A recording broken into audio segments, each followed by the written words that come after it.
Today we are building a plain white indistinct bike for a pro continental rider whose team bikes aren't quite hitting the mark for them. And this is how you should be able to install a bottom bracket. So this one has been sent off to UE Customs to be completely stripped down and repainted in a plain white colour. And I have to say that the paint quality that's come back from this custom painter is better than the original finish we normally see from this indistinguishable brand. They've done a really good job of masking off the bottom bracket. In fact, they've made enough space here that we can actually get a bottom bracket to sit here without impacting on the paintwork. They've done a really good job around the headset. This is probably cleaner than it comes out of factory, and the brake mounts way cleaner than these bikes normally come out of factory. And they've even precisely marked off the UCI sticker. It's really, really important that UCI sticker was maintained for this person. So lovely, lovely paint job. So this is a size 56 frame. Let's give it a quick weigh. Remember, this has got no hardware on it. I'll weigh it again in a second. 730 grams. Now, the rest of this build gets quite interesting because this rider has chosen top-end components where they'll save the most amount of weight and seem to get the most gain, but they've also chosen some pretty good, solid, reliable components where that doesn't matter so much. They just want something to get them through the season reliably. So stick around, let's get this thing built.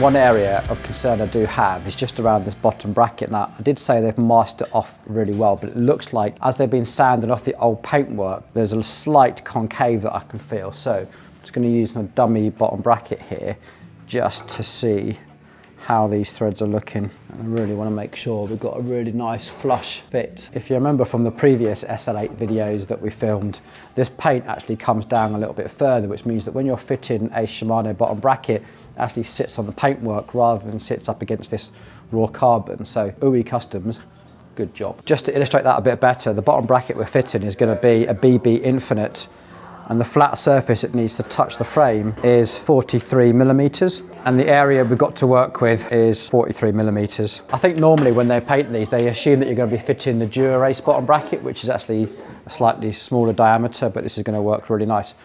But before we can fit that, we're going to do some cable routing. So we're going for the SRAM Rival shifters. One, this rider really likes the SRAM group set, and the Rival levers are pretty light. You don't gain much from going to SRAM Force. You get a slightly lighter lever, but not loads to make a massive difference. And these are pretty practical choice as well, plain black. Always weird that when you buy levers from Shimano, they come detached so you can run them through. Whereas with SRAM, they always come fully bled. So the first thing you have to do is disconnect them so you can start running cables. So on SRAM brakes, you get this little stealth jig thing. Now, these are actually quite a soft metal, and so I found the best tool for using these is actually the mech pliers, because you can get a really good positive grip on these, and they've made them just long enough to get a really secure hold. And this is a flare wrench. Now remember, because of the stealth jig, it won't leak from this side because it's got a valve, but on this side it will, so we keep this facing up. Little top tip just to stop this leaking as we put it through the frame. I'm going to stick a little bit of paper down there. So I'm just adding a little frame grommet on here because these have got a nasty habit of knocking the cable against here, and this will really help with any sort of vibration. Now, the team they race for use 160mm rotors on the front wheel and 140 on the back, so we don't need this little mount here. I'm going to remove that. I'm just going to make sure that these bolts are going to go through the frame, give us the right amount of penetration here to fit. And what I'm going to do, I'm just going to use this mount to do a quick visual check on how flat this is. So a very quick check without using too many advanced tools is just clamp it with your finger and thumb hard on one side, and if this rocks at all, you can see a gap on the opposite one, we have a problem. That looks good. And then just move your grip really hard, and you shouldn't see a gap appear. If you do, you've probably got a problem, but this looks good. Trying to work with the twists, so that just goes nice and neat. And with SRAM, make sure you fit the little washers, that's really important. This is just nice and loose at the moment. You can see what happens here. This just keeps this nice and neat, and you don't get any vibration of cable against the frame. Looks smart. Now then, YouTube, it is me, not Paul, back to finish off the SL8 that we have for our unnamed Conti rider. Paul has unfortunately worked on far too many Specialized recently and is having to take a mental health break. As our resident Specialized fanboy, I am back to finish the job. So yeah, not got a massive amount to do on this. Going to be setting up the levers, leaving enough cable length because our rider's going to be having a lot of trips sort of in and out of bike boxes and stuff like that. So we're going to leave a little bit of extra cable length so it's easy for him to get the handlebars and stem off, turn them around, that sort of stuff to fit in his box, and also for the mechanics on the team to be able to work a little bit easier on it. That's why we've got this separate bar and stem rather than the cockpit, so we can leave that little bit of extra space. And yeah, and after that we're going to be fitting bottom bracket and getting all the gears synced up, and then Bob's your uncle. So not a massive amount to do, but let's get cracking.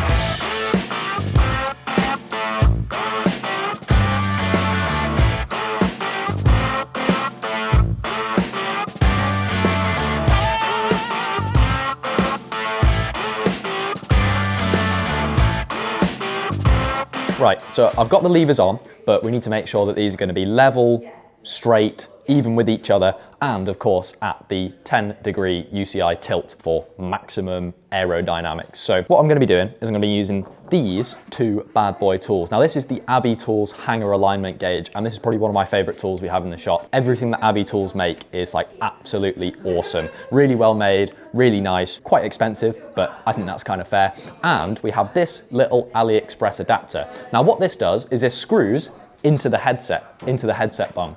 And that means that I can use this hanger alignment tool, which is usually used for straightening out hangers when you've crashed or dropped your bike at a cafe and bent the hangers. I can use this as a tool to make sure that my levers are exactly level and exactly in line. It's really cool, a nice little, probably $1 adapter. I know Abbey Tools make one, but I'm pretty sure they've been out of stock forever. So AliExpress will have to do for this one. What I need to do is get this set up so that one lever touches exactly on the top in the middle, and then you can swing this across, and you can see that this lever is very slightly higher than the other one.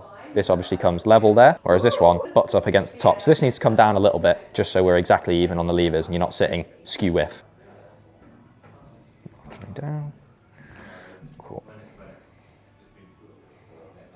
Cool, easy as that. I think the main goal for these is I want these flat and level with the handlebars, so you've got a nice sort of transition between the handlebar and the shifter, so there's not a big lump on there, which I think we've achieved with that. It will be smoothed out with bar tape. But yeah, I think the SRAM levers can be a little bit more difficult to get lined up than the Shimano ones. I think Shimano certainly has the best handlebar to lever transition if you're really getting into it. The Campag one is pretty dreadful, to be honest. I don't think I've ever seen them be able to be set up well. SRAM will often have a little gap between the bar tape with these kind of Rival and the Force shifters, but certainly not a bad angle to have. The next thing I need to do is get these levers at bang on 10 degrees for the UCI lever tilt regulation. Right, cutting the hoses next. Usually a pretty straightforward job. Still is, we just have to be a bit more conscious of the length. We are going to leave this rider some slack in the cables, so we're not just doing these tight. We're going to leave a little bit of slack. Paul said he's wound up the cable all the way down the down tube, so it shouldn't rattle and leaves him extra room to be able to reuse the hoses if necessary. So yeah, I'm just going to make sure these are pushed all the way back with a little bit of extra wiggle room outside the bars going into the integrated stem.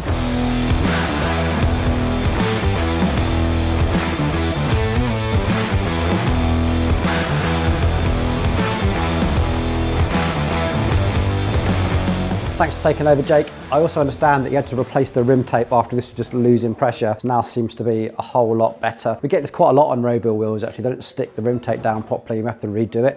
Anyway, we are now at the point where the brakes are all connected and we need to fit the bottom bracket. So we are fitting BB Infinite. To be honest, when it comes to fitting a SRAM dub crankset to a BSA, you can see that you get compromised by these very, very small bearings, but don't need to worry about the spaces because they come pre-installed. Look, all you have to do is make sure that you have the left and the right, or in this case drive side and non-drive side, all lined up. But because I like to do things properly, I'm also going to just scan the instructions just as I thought.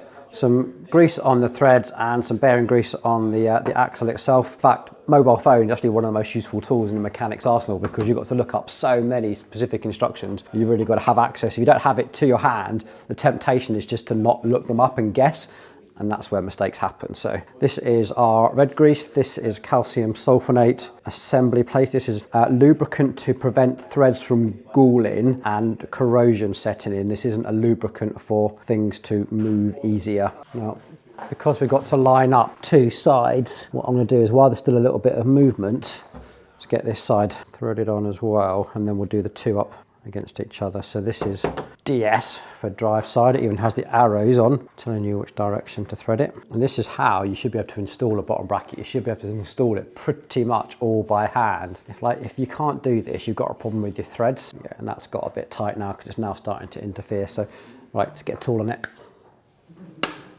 If you're bringing things up to quite a high torque on a bike, say the bottom bracket or the crank bolt, put the bike on the floor so you're not putting all the effort through the seat post. So we are fitting SRAM red crankset. This is probably the place where you can save the most amount of weight in terms of bang for your buck. This is 172.5 millimeters, so no fancy short cranks here. 50-37, that's pretty big for a SRAM. There's a little bit of grease on here already, but let's just add a little bit more to some areas. There we go, nice alignment, easy. Again, I'm just doing this bolt up loosely. Never ever do these types of bolts with the ball end, just a loose assembly. So this little tool here is one of the it's like, I can't remember the term of the tool now, but you can switch heads. So we're going from a 1/2 inch drive to a 3/8 drive. Next up, front mech. When you buy them new, this is how they come. We might remember from our SRAM video, we showed you how to do this. So fresh out of the box, this is some OEM packaging. So with this little device, it's actually dead easy. You just need to make sure you got it all lined up, and then you can bring this bolt up to tension. It also means that you can try and get this little wedge piece in behind there as well. So work out which wedge. So there are actually 3 different wedge shapes. You start to try and work out the one that's going to work best. All honesty, it probably looks like that smallest one. And the easiest thing to do is, once you know what size you need, just take it off, put it on properly. I think this is why mechanics don't tend to fit this, often overlooked, because it's just a pain to like put something on and then add another piece. So this sort of lines up in here, and then there's this tiny little bolt. So I'm just going to set this up loose on the far back. So when I put it into the bike frame, this is going to be loose, and I can just nudge it in and then come around the back of the bike and do this up. It is easy to get this wrong, but just make sure that all that is actually seated properly. And just bring that up. And again, some really clever uses of components here. So SRAM red, the old style rear derailleur, obviously got that on a bit of a deal. SRAM rival front mech, because you've got no weight savings to make there at all. Good, sensible component choice. We've got a SRAM force chain, according to the zero friction.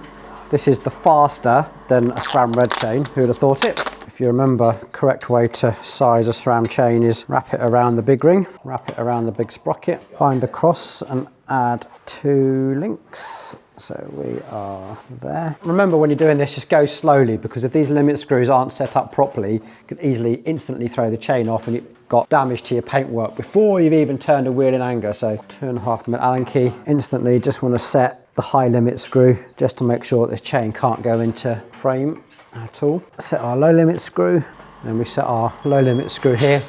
Sometimes you're going to have to get down and really look for the gap. We're looking for about 0.5mm gap. And then this is always the nervous part, is putting it into the big ring for the first time. I just want to make sure it shifts cleanly. And then we can do our micro adjust.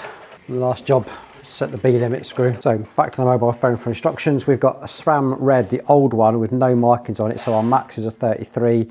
And we've got a 1033 cassette here. So we are looking for a 5mm gap. Well, that is actually set from factory, 5mm. Chosen bar tape, not a particular favourite of mine. This is the Lizard Skins, the 2.5mm one, so it's quite thick. I don't like wrapping with this because it doesn't stretch very much, so it's really hard to get a good wrap. It is also quite grippy, so I know a lot of roadies really like it. So you get yourself set up with your scissors and your tape. Make sure you can access an end, because you're going to do all this like one-handed. And the first thing I want to do is decide where it is that we want to stop it. Now, this actually got a cut into the handlebars just here, so this seems to be like the most logical place to stop. Question is, which way you're going to wrap, because when you've got aero bars like this, you're really not going to be holding onto the hubs and pulling them back, because where you're going to be holding that is going to be a flat profile anyway. What's more likely is it's going to be leaning with his wrists in a low aero position, where you're going to go in this direction, so that as he's pushing forward, it's going to be getting tighter and tighter.